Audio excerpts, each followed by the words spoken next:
There is nothing wrong with being neurodivergent, but there's one type of neurodivergent that's very different than all the other kinds, and that's being a sociopath.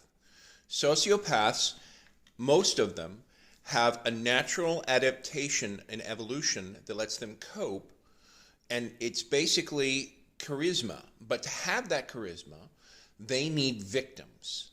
They are friendly to everybody who's an asset, but are hostile to everyone else who are assets to be manipulated and used.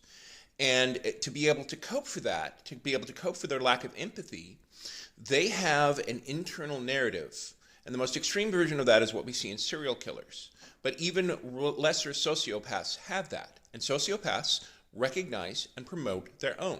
So it's a self-fulfilling cycle that gets worse and worse and worse the more shallow and the more visual the subgroup or group of people are, such as, think of one group in particular where everybody seems pretty and happy and shiny, and you're going to see a lot more sociopaths in there. And the thing about sociopaths is that in order to get their victims and to get their power and to be able to manipulate everyone else around them, they are going to label people the other.